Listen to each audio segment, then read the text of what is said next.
Everyone, welcome back to my YouTube channel GS by Priyanka. I hope आप सबकी तैयारी अच्छी चल रही होगी। और हमने जो CGL का GK PYQ का सीरीज़ स्टार्ट किया है और आज हम उसमें करेंगे 14 जुलाई के शिफ्ट 2 के GK के PYQ का सलूशन।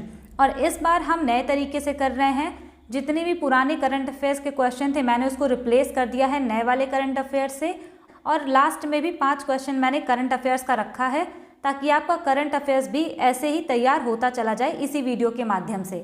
और आपको कोई भी नोट्स बनाने की ज़रूरत नहीं है, आप मेरे टेलीग्राम चैनल पर जाकर PDF डाउनलोड कर सकते हैं। तो चलिए स्टार्ट करते हैं क्वेश्चन नंबर 1 के साथ। Which of the following musical instruments were played by the musicians such as Shakoor Khan and Pandit Ram Narayan. यहाँ पे कह रहा है कि शकूर खान और पंडित राम नारायण जो हैं किस म्यूजिकल इंस्ट्रूमेंट से रिलेटेड हैं। और इस टाइप का क्वेश्चन तो हर बार पूछा जाता है। राइट आंसर यहाँ पे हो जाएगा option A, Shakoor Khan and Pandit Ram Narayan sarangi से रिलेटेड हैं और कई बार ये क्वेश्चन रिपीटेड है। यहाँ से आपको याद रखना है शहनाई से रिलेटेड है उस्ताद बिस्मिल्लाह खान, और ये बहुत इंपॉर्टेंट पर्सनालिटी हैं क्योंकि एक बार क्वेश्चन पूछा था CGL में कि जब हमें आज़ादी मिली थी तो रेड फोर्ट पे शहनाई किसने बजाई थी, तो इन्होंने ही बजाई थी। और इनको जो है भारत रत्न मिला था 2001 में, और इनको पद्म भूषण मिला 1968, और इनको पद्म विभूषण मिला 1980 में, और पद्मश्री मिला 1981 में। तो यहाँ से ये इतना आप याद रखेंगे।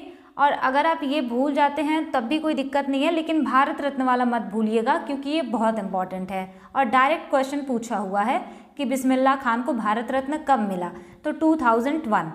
अब चलिए यहाँ पे म्यूज़िकल इंस्ट्रूमेंट आ ही गया है तो हम कुछ क्वेश्चन डिस्कस कर लेते हैं क्योंकि कल वाले शिफ्ट में हमने ज़्यादा नहीं देखा था, तो आज जो भी बचा हुआ है म्यूज़िकल इंस्ट्रूमेंट से उसको हम यहाँ पे देख लेते हैं।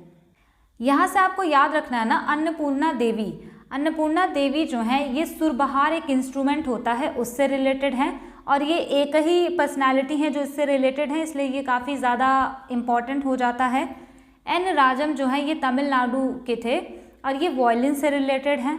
संतूर प्लेयर आपको बहुत इम्पॉर्टेंट ये वाला जो है पर्सनैलिटी आपको पंडित शिव कुमार शर्मा, इनको आपको बहुत अच्छे से याद रखना है क्योंकि CHSL के फर्स्ट शिफ्ट में आया था ये क्वेश्चन पहले ही दिन कि पंडित शिव कुमार शर्मा किससे रिलेटेड है, तो संतूर से, और वेरियस एग्जाम में ये रिपीट हो चुका है। और उसके अलावा भजन सोपोरी एंड अभय सोपोरी भी संतूर से रिलेटेड हैं। नेक्स्ट यहाँ पर है ना फ्लूट। अगर आपसे बांसुरी से कभी भी पूछे तो पंडित हरि प्रसाद चौरसिया फ्लूट से रिलेटेड हैं, ये भी बहुत इंपॉर्टेंट पर्सनैलिटी हैं और रिपीटेड क्वेश्चन ही मैंने यहाँ पे लिया है, तो यहाँ पे एक एक लाइन जो मैंने लिखा है वो सब इम्पॉर्टेंट है। अगला यहाँ पे है सरोद। सरोद से रिलेटेड है अलाउद्दीन खान, अली अकबर खान और अमजद अली खान। उसके बाद सितार प्लेयर आप याद रखेंगे पंडित रविशंकर, और इनको भारत रत्न मिला था 1999 में, और ये CHSL CGL सब में डायरेक्ट पूछा हुआ क्वेश्चन है कि पंडित रविशंकर को भारत रत्न कब मिला। उसके बाद यहाँ पे एक नाम आपको और याद रखना है इमरात खान, और ये जो है सितार से रिलेटेड हैं। कई बार हम सोचते हैं कि जिसमें भी खान लगा हुआ तो वो सरोद प्लेयर या तबला प्लेयर होंगे, लेकिन ऐसा बिल्कुल नहीं है। इमरात खान सितार प्लेयर हैं और काफ़ी ज़्यादा इंपॉर्टेंट हैं। अनुष्का शंकर जो है ये भी काफ़ी ज़्यादा इंपॉर्टेंट पर्सनैलिटी हैं सितार से। यहाँ से आपको एक चीज़ याद रखना है ना MS सुब्बुलक्ष्मी जी के बारे में। इनके बारे में बहुत सारे रिकॉर्ड्स हैं इनके नाम पर। कार्नेटिक म्यूजिशियन हैं यानी कार्नेटिक सिंगर हैं ये। First musician to get Bharat Ratna, पहली म्यूजिशियन है जिनको कि भारत रत्न मिला था 1998 में। ईयर इतना इम्पॉर्टेंट नहीं है, लेकिन इनको भारत रत्न मिला ये जानना ज़रूरी है। फर्स्ट इंडियन म्यूजिशियन है जिनको कि रमन मैगसेसे अवार्ड मिला। रमन मैगसेसे अवार्ड को हम एशिया का नोबल पुरस्कार बोलते हैं। पहली इंडियन है जिन्होंने UNGA में परफॉर्म किया, यानी यूनाइटेड नेशंस जनरल असेंबली में इन्होंने परफॉर्म किया था, और ये पहली इंडियन म्यूजिशियंस थी ऐसा करने वाली। एक चीज़ और आपको याद रखना है कि विश्व मोहन भट्ट जो हैं ये मोहन वीणा से रिलेटेड हैं। अगला क्वेश्चन, और ये करंट अफेयर्स का है, Chabahar port is located in which country. जैसे देखिए आजकल बहुत ज़्यादा न्यूज़ में चल रहा था ना कि चाबहार पोर्ट का एक्सेस इंडिया को मिल गया है, तो ये कहाँ पर लोकेटेड है चाबहार पोर्ट, तो राइट आंसर हो जाएगा यहाँ पर ईरान में। अगला क्वेश्चन है, और ये CHSL में भी पूछा गया था 2023 वाले में ही। When did Linnaeus Carl Pauling receive the Nobel Prize in Chemistry for his research into the nature of the chemical bond and its application to the elucidation of the structure of complex substances। तो यहाँ पे ये पूछ रहा है ना कि Linnaeus Karl polling को रासायनिक बंधन की प्रकृति और जटिल पदार्थों की संरचना को स्पष्ट करने के लिए कब जो है रसायन विज्ञान में नोबेल पुरस्कार मिला था। मतलब जो है इनको नोबेल प्राइज़ मिला केमिस्ट्री में कब। तो राइट आंसर यहाँ पे हो जाएगा ऑप्शन ए, 1954 में मिला। और ये चीज़ ना उसमें क्वेश्चन में दिया था, वहाँ पर ये क्वेश्चन पूछा हुआ था कि फ्लोरीन को जो इन्होंने स्केल बनाई थी उस पर कौन सी वैल्यू दी थी, तो 4.0 की वैल्यू इन्होंने फ्लोरीन को दी थी और ये क्वेश्चन पूछा था। और ये क्वेश्चन में दिया हुआ था कि इनको 1954 में मिला था, तो इसीलिए प्रीवियस ईयर क्वेश्चन करना बहुत ज़रूरी है। अगला क्वेश्चन है यहाँ पर, Daskathia of Puranic events dash is a tribal dance performed by 2 males depicting the historic and Puranic events. यहाँ पे सिंपली आपसे पूछ रहा है कि दसकठिया जो डांस फॉर्म है वो कहाँ से रिलेटेड है, और ये एक ट्राइबल डांस है, मतलब आदिवासी नृत्य है। तो कहाँ से रिलेटेड है ये, तो राइट आंसर हो जाएगा ऑप्शन नंबर डी, उड़ीसा से रिलेटेड है। अब चलिए यहाँ पे आ ही गया तो कुछ स्टेट के डांस फॉर्म हम देख लेते हैं, बाकी के हम नेक्स्ट में ऐसे कवर करते जाएंगे जैसे जैसे आएगा। तो यहाँ से ना आप केरला के डांस फॉर्म याद रखिएगा। केरला का क्लासिकल डांस है 2, कथकली और मोहिनी अट्टम, ये दोनों क्लासिकल डांस है जो कि केरला का है। थय्यम आप याद रखेंगे एंड कुडियट्टम। देखिए डांस फॉर्म तो बहुत सारे होते हैं एक स्टेट में, लेकिन मैंने यहाँ पे सिर्फ उतना ही लिखा है जो कि वेरियस एग्जाम्स में पूछा गया है और जो रिपीटेड है।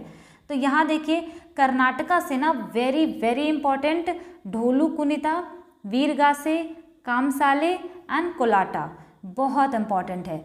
ओडिशा से आप याद रखिएगा ओडिशी, ये जो है ओडिशा का क्लासिकल डांस है।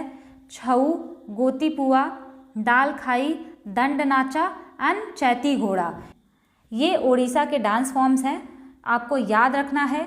महाराष्ट्र से बात करें तो तमाशा, कोली, पोवाड़ा, लावनी एंड लेजिन। और बनगंगा फेस्टिवल एक बार पूछ लिया था कहाँ का है, तो वो भी महाराष्ट्र का ही है। यहाँ से आप इतना याद रखेंगे और जब भी आप नेक्स्ट क्लास में आएंगे तो आप इन सबको याद करके आइएगा, तभी आपको फ़र्क देखने को मिलेगा। अगला क्वेश्चन है, K A. Najeeb versus Union of India case deals with violation of rights under. यहाँ पे कह रहा है कि K A. Najeeb versus Union of India case जो हुआ था उसमें जो है किस अधिकार का उल्लंघन हुआ था। तो राइट आंसर यहाँ पे हो जाएगा आर्टिकल 21। यहाँ पे अब फंडामेंटल राइट्स की बात आ ही गई है, तो चलिए कुछ फंडामेंटल राइट्स को हम याद कर लेते हैं पहले। अगर आपसे पूछे ना कि फंडामेंटल राइट्स किस पार्ट में आते हैं कॉन्स्टिट्यूशन के, तो ये संविधान के भाग 3 में आते हैं। आर्टिकल 12 से लेके 35 तक हैं। और यहाँ पे आर्टिकल 14 से स्टार्ट हुआ, तो आप सोच रहे होंगे कि ये 12 और 13 वाले आर्टिकल कहाँ गए। तो सुनिए, 12 वाला जो आर्टिकल है ना उसमें ये लिखा हुआ है कि स्टेट का डिफिनीशन दिया गया है। स्टेट का मतलब ये नहीं कि हमारे जो राज्य और केंद्र शासित प्रदेश, नहीं, स्टेट का मतलब गवर्नमेंट बॉडीज़ जो हैं उनके बारे में दिया हुआ है।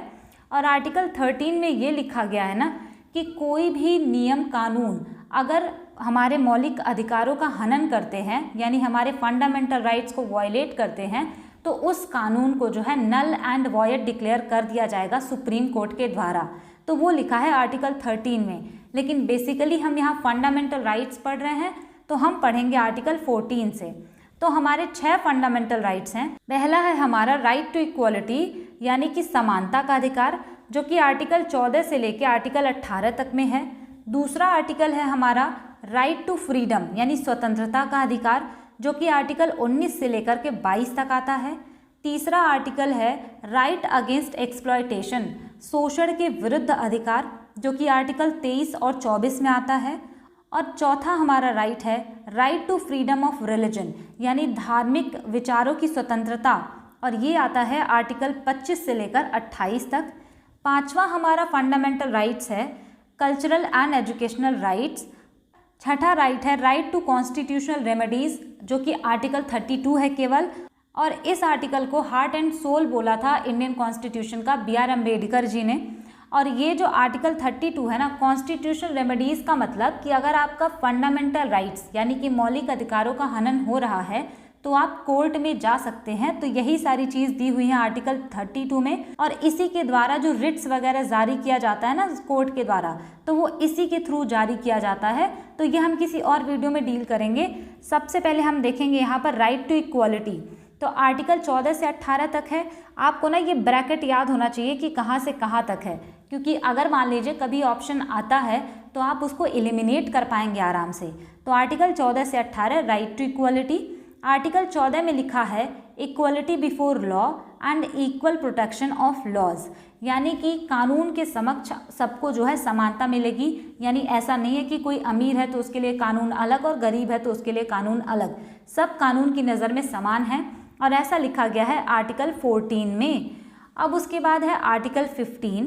आर्टिकल 15 बात करता है प्रोहिबिशन ऑफ डिस्क्रिमिनेशन, यानी कि भेदभाव का जो है उसको मना किया जाएगा on the grounds of sex, caste, religion, place of birth. तो ये सारी चीज़ें, यानी कहाँ आपका जन्म हुआ, आप किस कास्ट से हैं, मेल हैं या फीमेल हैं, इन सब के आधार पर कोई भी भेदभाव नहीं किया जाएगा, ऐसा लिखा है आर्टिकल 15 में। आर्टिकल 16 यानी कि अनुच्छेद 16 की बात करें तो इसमें लिखा हुआ है equality of opportunity in public employment. इसका मतलब है कि अगर सरकार द्वारा कोई भी जो है जॉब निकाली जा रही है तो उसमें सबको इक्वल अपॉर्चुनिटी यानी कि समान अवसर मिलेगा। आर्टिकल 17 में है एबॉलिशन ऑफ अनटचेबिलिटी यानी छुआछूत का अंत। आर्टिकल 18 में है एबॉलिशन ऑफ टाइटल्स यानी उपाधियों का जो है अंत। अब देखिए आर्टिकल 19 हम पढ़ेंगे। आर्टिकल 19 में भी बहुत सारे आर्टिकल्स हैं, जैसे 19(1) का A, B, C, D, E, F ऐसे करके। तो आर्टिकल 19 का जो क्लॉजेज हैं आप उसको एक ट्रिक से याद रख सकते हैं, और वो ट्रिक है सामरो, SAAMRO। देखिए आर्टिकल 19(1) का अगर A पूछे तो वो हो जाएगा right to freedom of speech and expression. Article 19 clause 2 अगर पूछे तो वो हो जाएगा असेंबली से रिलेटेड। और आर्टिकल 19(3) पूछे तो एसोसिएशन, आप एसोसिएशन बना सकते हैं। और उसके बाद M से है मूवमेंट। ये बहुत ज़्यादा पूछा जाता है कि जो है कि कोई भी इंसान पूरे इंडिया में कहीं भी घूम सकता है, तो ये किस आर्टिकल के अंडर आता है, तो ये आर्टिकल 19 के D में आता है। और उसके बाद है R से रिजाइड। रिजाइड का मतलब रहना, यानी आप भारत के किसी भी जगह में ज़मीन खरीद कर बस सकते हैं, रह सकते हैं, एक्सेप्ट सम स्टेट्स, लेकिन वो यहाँ पे मेंशन नहीं है। बस आप इतना जान लीजिए कि अगर आपसे पूछे कि एक जो है इंडिया का सिटीज़न वो पूरे इंडिया में कहीं भी ज़मीन लेकर के रह सकता है, रिजाइड कर सकता है, तो वो किस आर्टिकल में आएगा, तो वो भी आप यहाँ से मार्क कर सकते हैं। और O का मतलब है ऑक्यूपेशन, यानी कि आप कौन सी जॉब करना चाहते हैं इसका अधिकार आपके पास है, यानी आपको जॉब करने की स्वतंत्रता है, आप जो काम करना चाहें वो कर सकते हैं।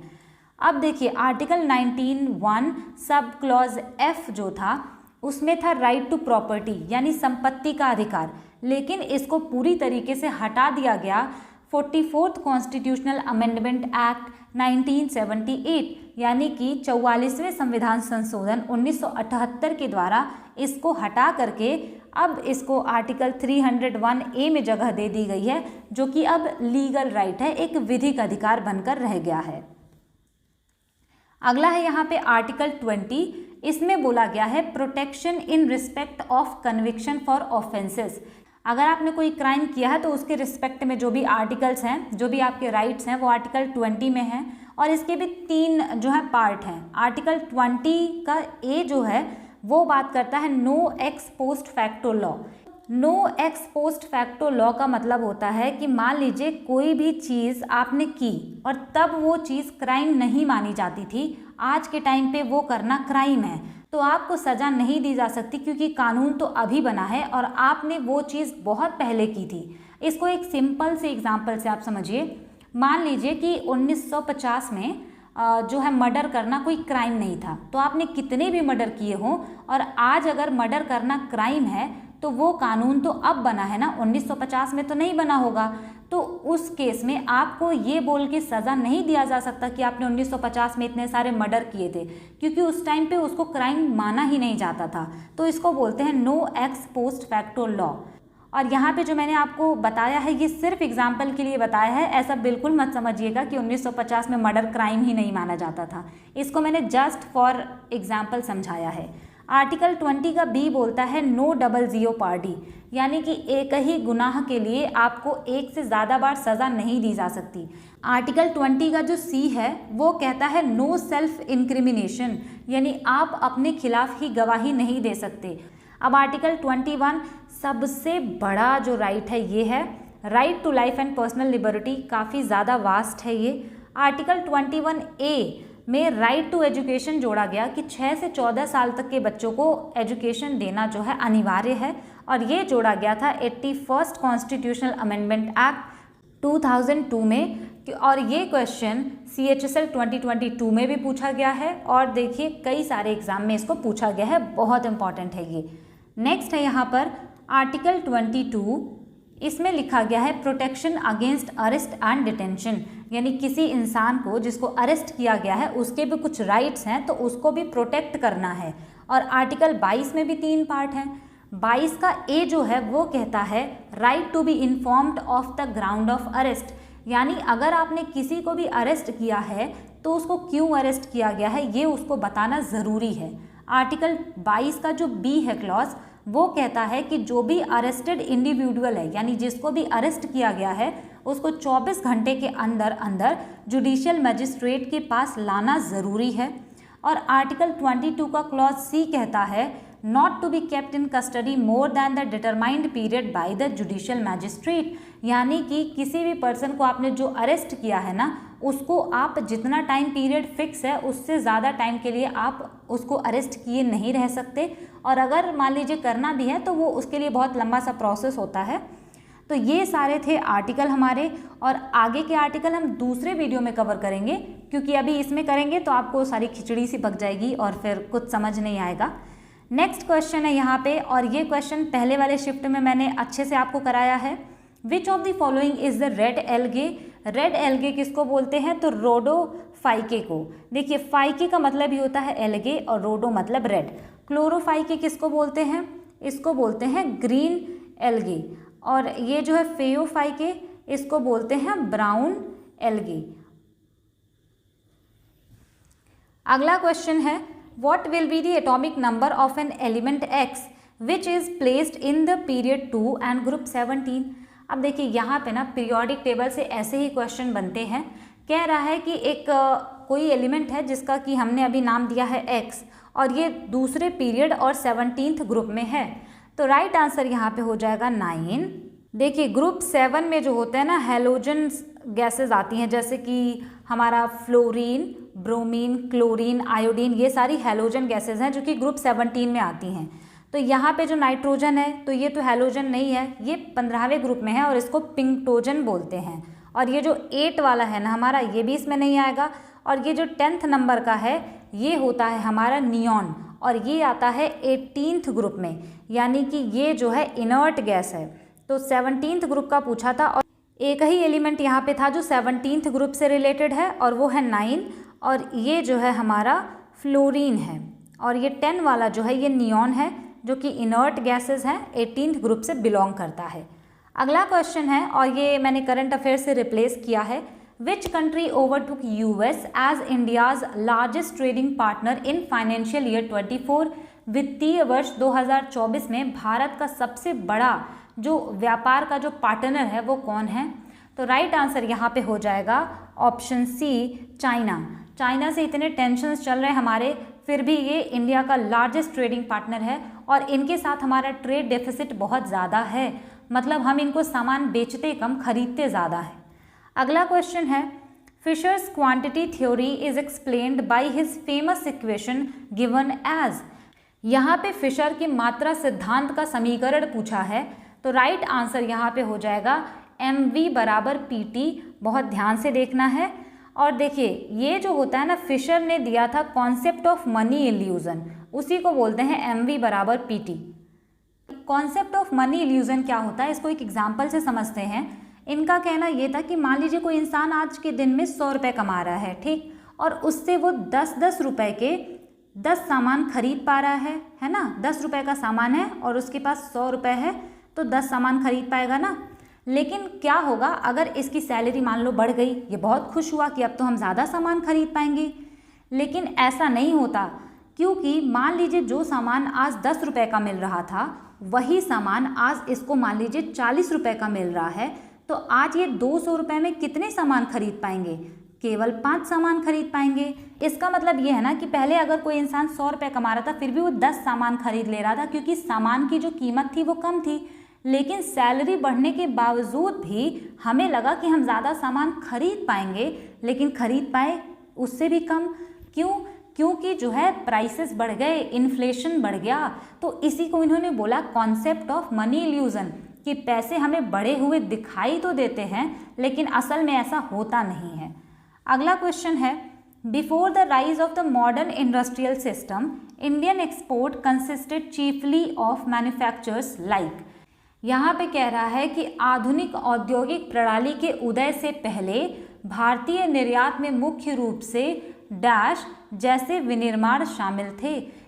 इसका कहने का मतलब यह है कि जो भी मॉडर्न इंडस्ट्रियल पॉलिसी आई उसके पहले इंडिया जो है कौन कौन सा सामान एक्सपोर्ट करता था। तो राइट आंसर हो जाएगा कॉटन और सिल्क फैब्रिक, क्योंकि देखिए इलेक्ट्रिकल्स, केमिकल्स, अनलाइट मशीनरी तो हम खुद उस टाइम पे डेवलप करने की कोशिश कर रहे थे ना। 3 हमने स्टील प्लांट लगाया था फर्स्ट 5 ईयर प्लान के टाइम पर, दूसरे कंट्री की हेल्प लेके, तो हम एक्सपोर्ट कहाँ से करेंगे? तो वही चीज़ है, इसमें हम cotton and silk fabric answer mark करेंगे, राइट आंसर है। अगला क्वेश्चन है, the Kanchenjunga peak is located in which sub division of Himalayas from the following. Kanchenjunga peak कह रहा है कंचनजंगा चोटी हिमालय के किस पार्ट में है? तो राइट आंसर यहाँ पे हो जाएगा option number B, Darjeeling and Sikkim Himalayas. अगला क्वेश्चन है, Guru Vipin Singh a Nrityacharya awardee, Sangeet Natak academy awardee and Kalidas Samman awardee was renowned for promoting which classical dance form. यहाँ पे कह रहा है गुरु विपिन सिंह किस डांस फॉर्म से रिलेटेड हैं? उनको संगीत नाटक अकेडमी अवार्ड मिला है, कालिदास सम्मान अवार्ड मिला है। तो राइट आंसर यहाँ पे हो जाएगा ऑप्शन नंबर ए, मणिपुरी से रिलेटेड हैं, और ये सबसे इम्पॉर्टेंट पर्सनालिटी है मणिपुरी के। अब चलिए मणिपुरी के कुछ एक्सपोनेंट को देख लेते हैं। मणिपुरी जब भी आएगा तो गुरु विपिन सिंह का नाम पूछा जा सकता है, बिंबावती देवी पूछेगा, दर्शना झावेरी या फिर झावेरी सिस्टर्स भी आपको लिख के दे दे तो आप समझ जाएंगे कि मणिपुरी से ही रिलेटेड है ये। गुरु राजकुमार सिंहजीत सिंह भी मणिपुरी से रिलेटेड हैं। मणिपुरी जो है ये मणिपुर का क्लासिकल डांस है और इसका ओरिजिन जो है थंगटा, जो कि मणिपुर का मार्शल आर्ट है, उससे माना जाता है। अगला है, who holds the authority of transferring the जजेस from one high court to another high court. कह रहा है कि किसके पास ये अधिकार है कि वो एक हाई कोर्ट से दूसरे हाई कोर्ट में जज को जो है ट्रांसफ़र कर सकता है। तो राइट आंसर यहाँ पे हो जाएगा option C, the President of India, यानी कि राष्ट्रपति के पास जो है ये शक्तियाँ या फिर ये अधिकार होते हैं। अब चलिए सुप्रीम कोर्ट का ना जो आर्टिकल बार बार रिपीटेड होते हैं उनको देख लेते हैं, क्योंकि 5-6 बार रिपीट होते हैं ये आर्टिकल।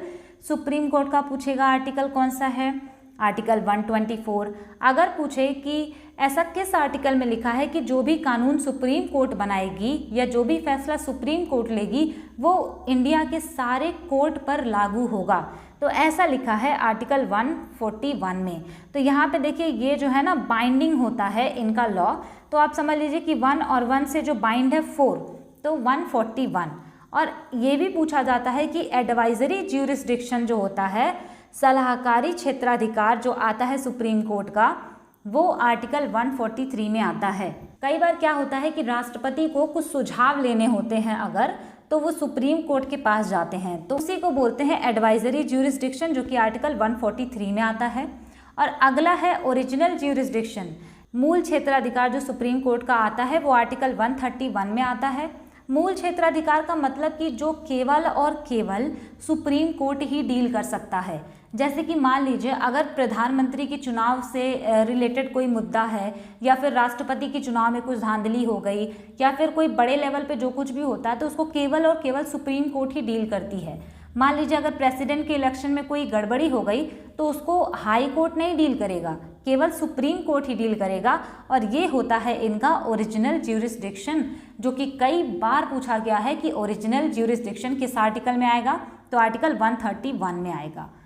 अगला क्वेश्चन है dash is the process of complete और इनकम्प्लीट ऑक्सीडेशन और hydrolysis of fats and oils when exposed to air, light, moisture और bacterial actions that spoils food. यहाँ पे कह रहा है कि हवा, प्रकाश, नमी या भोजन को खराब करने वाली जीवाणु क्रिया के संपर्क में आने पर वसा और तेल के पूर्ण या अपूर्ण ऑक्सीकरण या जलीय विश्लेषण को क्या कहते हैं। सिंपल भाषा में जो भी चीज़ें थोड़ी बासी हो जाती हैं ना, वही पूछ रहा है कि क्यों होती हैं, उसको क्या बोलते हैं। तो केमिस्ट्री में इसको बोलते हैं रैंसिडिफिकेशन, यानी कि ऑक्सीडेशन हो जाना। इसीलिए जो भी हमारे चिप्स के पैकेट वगैरह आते हैं ना, तो उसमें नाइट्रोजन गैस भरी होती है, क्योंकि अगर वो हवा के संपर्क में आएगा और वो ऑक्सीडेशन अगर उसका हो जाएगा तो उससे काफ़ी बदबू आने लगेगी, मतलब वो खराब हो जाएगा। तो रैंसिडिफिकेशन आप यहाँ से याद रखेंगे, स्पॉइल्स फूड। अगला क्वेश्चन है which of the following is a तिब्बतो Burmese language.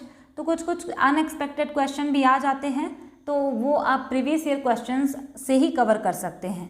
यहाँ पे पूछा है तिब्बतो बर्मीज लैंग्वेज कौन सा है, तो राइट आंसर हो जाएगा त्रिपुरी। अगला क्वेश्चन है और इम्पॉर्टेंट है, who among the following was the author of the play मृक्षकटिका।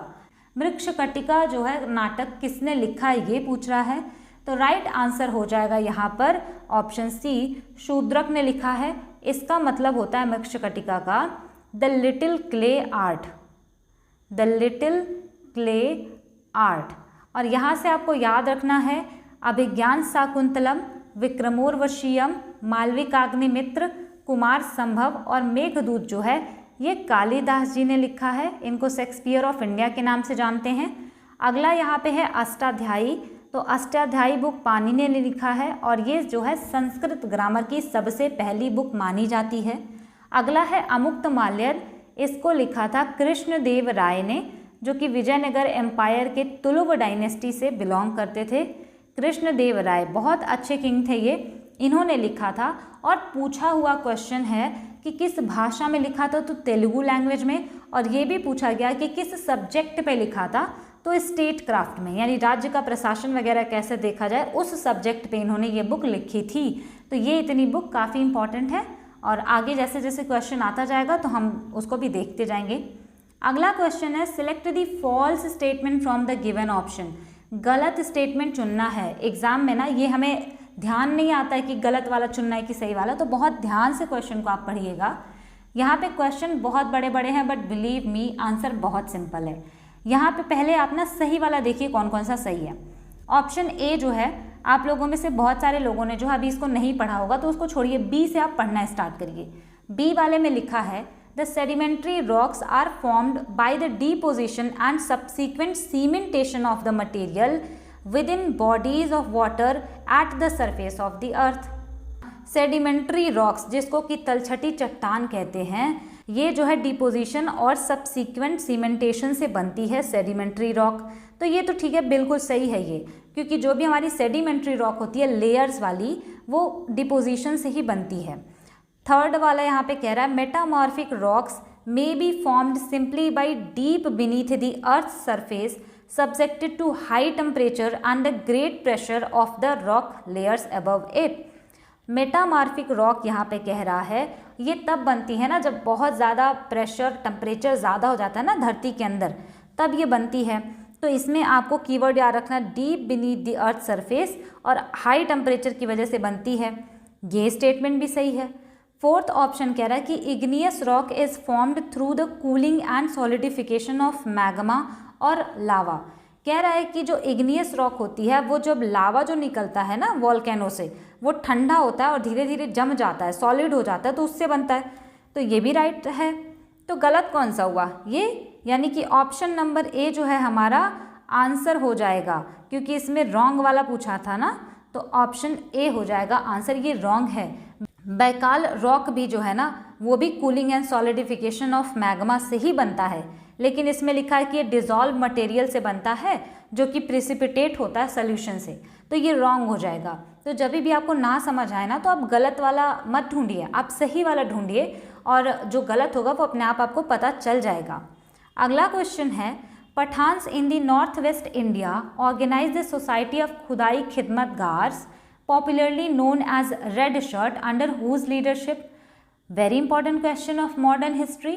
कई बार पूछा जाता है खुदाई खिदमतगार मूवमेंट या फिर रेड शर्ट मूवमेंट, जिसको लाल कुर्ती आंदोलन के नाम से जानते हैं, किसने उसको स्टार्ट किया था?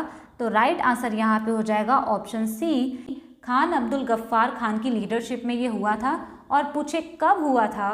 तो 1929 में हुआ था ये। अगला क्वेश्चन है, in which of the following states और UTs were the 36 national games held. ये क्वेश्चन काफ़ी पुराना था, लेकिन फिर भी इस बार का जो CHSL 2024 वाला हुआ है इसमें भी शायद ये पूछा हुआ है, और CPO वगैरह का जो हुआ था उसमें भी पूछा था कि 36 नेशनल गेम कहाँ पर हुए। तो राइट आंसर यहाँ पे था ऑप्शन सी, गुजरात में हुआ था। और अब आपसे पूछ सकता है ना कि 37th वाले जो हैं नेशनल गेम्स कहाँ पर होंगे, तो राइट आंसर हो जाएगा यहाँ पर गोवा में होंगे। इसको भी आप याद रखेंगे। अगला क्वेश्चन है, which of the following was established in Bombay in 1875। 1875 में बना था बॉम्बे में। क्या बना था 1875 में बॉम्बे में? राइट आंसर यहाँ पे हो जाएगा आर्य समाज। और ये क्वेश्चन 5-10 बार, मतलब मैंने अभी तक जहाँ देखा है 5-10 बार से ज़्यादा हर एग्ज़ाम में रिपीट हुआ है कि आर्य समाज कब बना? 1875 में। पूछेगा आर्य समाज किसने बनाया? स्वामी दयानंद सरस्वती जी ने बनाया था। और ये सब इन्होंने जो मूर्ति पूजा होती थी या जाति व्यवस्था या फिर अंधविश्वास वगैरह, उससे लड़ने के लिए बनाया था। तो चलिए यहाँ से कुछ इंपॉर्टेंट चीज़ें देख लेते हैं। ये जो है विडो रिमैरेज एसोसिएशन, ये 1861 में बना था और बनाया किसने था? महादेव गोविंद रानाडे जी ने बनाया था। और ये क्वेश्चन CHSL में पूछा हुआ है और 2023 वाले में। नेक्स्ट है यहाँ पे सत्य शोधक समाज, जब भी पूछे किसने बनाया तो ज्योतिबा फुले जी ने बनाया था पुणे महाराष्ट्र में, और 1873 में बनाया था इन्होंने। अलीगढ़ मूवमेंट अगर पूछे तो ये भी 1875 में ही स्टार्ट किया था सर सैयद अहमद खान ने, जब आर्य समाज बना था तभी। तो आर्य समाज यहाँ पे मैंने लिख दिया है कि 1875 में बना था मुंबई में, और बनाया किसने था? स्वामी दयानंद सरस्वती जी ने इसको बनाया था। ब्रह्मो समाज अगर पूछे तो 1828 में कोलकाता में बना था, और पूछे किसने बनाया था? तो राजा राम मोहन रॉय ने बनाया था। अगला क्वेश्चन है, which of the following options conveys the meaning of the word Republic in the Indian constitution. कह रहा भारत में जो गणतंत्र शब्द है ये किस विकल्प से जो है पता चलता है? तो राइट आंसर यहाँ पे हो जाएगा इलेक्टेड हेड, यानी रिपब्लिक देश हम उसी को बोलते हैं, गणतंत्र देश उसी को बोलते हैं जहाँ का हेड होता है कंट्री का वो इलेक्टेड होता है, यानी कि निर्वाचित होता है, तो उसको बोलते हैं। नॉमिनेटेड नहीं होगा, सबऑर्डिनेट और हेरिडिटी वाला तो बिल्कुल नहीं होगा। राइट आंसर ए वाला है, इलेक्टेड हेड जहाँ पे होते हैं उनको बोलते हैं रिपब्लिक है वो कंट्री। अगला क्वेश्चन है, who among the following was defeated in the battle of Chanderi in 1528। Chanderi का बैटल जो कि बाबर और मेदिनी राय के बीच में हुआ था, तो उसमें हारा कौन था? ऑफकोर्स इसमें मेदिनी राय जी हार गए थे। अगला क्वेश्चन है यहाँ पे, the venue of 2024 summer Olympics games will be held in. ये क्वेश्चन भी करंट अफेयर्स का था तो मैंने उसको रिप्लेस कर दिया है। राइट आंसर यहाँ पे हो जाएगा फ्रांस में होगा 2024 के समर ओलंपिक गेम्स। नेक्स्ट है यहाँ पे, when was the international day of the girl child 2021 celebrated. यहाँ पे पूछ रहा है ना कि अंतर्राष्ट्रीय बालिका दिवस 2021 में कब मनाया गया था। तो इस क्वेश्चन को मैंने इसलिए रिप्लेस नहीं किया क्योंकि यहाँ पे सिर्फ आपको ये डेट जानने की ज़रूरत है कि international day of the girl child हम कब मनाते हैं। तो राइट आंसर हो जाएगा यहाँ पर 11 अक्टूबर को मनाते हैं। अगला क्वेश्चन है, which country became the 99th member of international solar alliance. International solar alliance जिसको ISA बोलते हैं, जिसका कि हेडक्वार्टर हमारा गुरुग्राम में है, उसको पूछ रहा है कि 99th कौन सा कंट्री जो है मेंबर उसका बन गया है। तो यहाँ से 99th मेंबर बना है स्पेन। आप इसको याद रखेंगे, ये करंट अफेयर्स का क्वेश्चन था, इसको मैंने रिप्लेस किया था। अब यहाँ से देखिए हमारा ये जो शिफ्ट का सोल्यूशन है इसको तो हमने ख़त्म कर लिया। अब 5 क्वेश्चन जो कि मोस्ट इंपॉर्टेंट है करंट अफेयर्स से वो हम करेंगे। हमारे करंट अफेयर्स का पहला क्वेश्चन है, which country became the first country to lose all the glaciers, यानी कि पहला कौन सा ऐसा देश बना है जहाँ के सारे हिमनद जो हैं, जो ग्लेशियर जिसको बोलते हैं, वो ख़त्म हो गए पूरी तरीके से। तो राइट आंसर यहाँ पे था वेनेजुएला। अगला क्वेश्चन है which team won the IPL 2024 title, यानी कि IPL 2024 का टाइटल किसने जीता।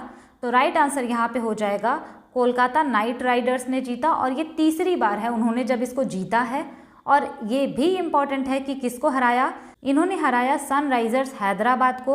और ये इम्पॉर्टेंट बन जाता है क्वेश्चन, ऑरेंज कैप किसको मिला, विराट कोहली को। पर्पल कैप किसको मिला, हर्षल पटेल को। अगला क्वेश्चन है who approved world's first major AI law, AI कानून बनाने वाला पहला जो है कौन है। तो राइट आंसर है EU, यानी यूरोपियन यूनियन। और अगर आपसे पूछे कि ये यूरोपियन यूनियन कब बना, तो 1993 में बना था। अगला क्वेश्चन है what is the rank of India in travel and tourism development index 2024। Travel and tourism development index 2024 में भारत की रैंक क्या है। तो राइट आंसर यहाँ पे हो जाएगा 39th रैंक है इंडिया की। फर्स्ट USA है उसमें, सेकंड स्पेन है, थर्ड जापान है। अगला क्वेश्चन है who won men's single title at 2024 Italian open, यानी जो टेनिस से रिलेटेड इटालियन ओपन है 2024 वाला, उसमें मेंस की सिंगल कैटेगरी में किसने जीता। तो इसको जीता है एलेक्जेंडर ज़्वेरेव ने। और वुमेंस में पूछे अगर किसने जीता इटालियन ओपन, तो ईगा स्विएटेक ने जीता। अब पिछले शिफ्ट का अगर आप लोगों ने सोल्यूशन देखा है तो वेल एंड गुड, और अगर नहीं देखा है तो आप क्लास 1 से स्टार्ट करिएगा, क्योंकि ये क्लासेस ना एक मतलब लय में चलेंगी। तो आपको अगर आप पहला देखे रहेंगे तभी आपको इसका लाभ होगा। मुझे आप एक क्वेश्चन का आंसर कमेंट करके बताएंगे, मैंने पिछले शिफ्ट में इसका सोल्यूशन कराया भी है कि हमारा वर्ल्ड प्रेस फ्रीडम इंडेक्स में कौन सा रैंक है और फर्स्ट नंबर पे कौन सी कंट्री है, और वर्ल्ड प्रेस फ्रीडम इंडेक्स जारी कौन करता है। तो ये क्वेश्चन आप मुझे ज़रूर कमेंट करिएगा, इससे आपको भी याद हो जाएगा। कमेंट में आप लोग ज़रूर बताइएगा कि ये इनिशिएटिव कैसा लगा आपको। Thanks for watching, stay tune, keep learning.